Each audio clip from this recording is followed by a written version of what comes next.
হ্যাঁ, কথা বলেছি। কি বলেছিলেন উনি আপনাকে? ওই আমার কাছে মাপ সাপ চাইল, কেন মাপ চাইলো? কি বললো কালকে? যে আব্বা আমি অপরাধ করেছি, আমাকে ক্ষমা করে দিলেন, এই কথা বলেছি। আজকে করে তুলবে এরকম বলছিল?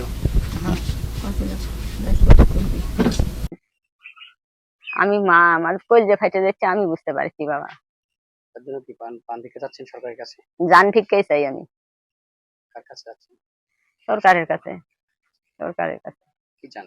জান ভিক্ষা চাই আমি, জান ভিক্ষা চাই আমার তাহলে।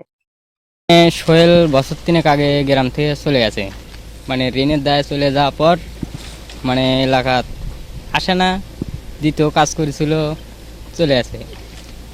এখন জিরোই শাস্তি আছে, এখন সবাই মাইনে লওয়া লিখবি।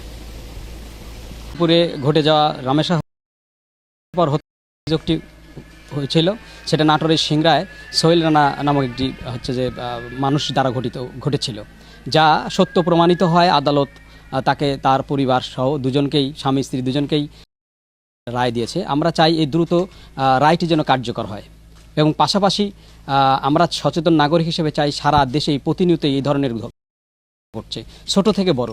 আমরা চাই 5 কার্য দিবসের মধ্যে যে ঘটনাটি বিরল, বাংলাদেশের বুকে বিরল হয়ে থাকবে, ঠিক তেমনিভাবে সারা বাংলাদেশেই এই আমরা খুব দ্রুত অন্যান্য যেগুলো মামলা আছে সেগুলো রায় বাস্তবায়ন দেখতে চাই। পাশাপাশি একটি আবেদন জানাতে চাই সরকারের কাছে, যে যারা এই ধরনের ঘটনার সাথে জড়িত, তাদের অনেকের সন্তান আছে, তারা তো আর অপরাধী নয়, তাদের বাবা মায়ের অপরাধের দায় তো তাদের উপর আসবে না। কিন্তু তারা যখন এই দায় তাদের উপর দেওয়া হবে, সমাজ তাদেরকে কটাক্ষ করবে, অনাদরে যারা বড় হবে, তাদের দায়টা কে নেবে? আসলে সমাজ তো আসলে দায় নেয় না। তবে আমি বলবো যে রাষ্ট্র যেন এই ধরনের যারা সন্তান আছে, বাচ্চা আছে, তার বাবার সাথে নাকি আমি শুনলাম যে গতকাল জন্মের পর তাকে ফেলে রেখে তারা ঢাকায় গিয়েছিল, তারপরে নাকি গতকাল তার সঙ্গে কথা হয়েছিল। তো একজন বাবাহারা মাহারা এই সন্তানের দিকে রাষ্ট্রের দায়িত্ব নিতে হবে, যেন আগামী দিনে আবার তার সন্তানের জন্য আরেকটি করে সোহেল রানা তৈরি না হয়।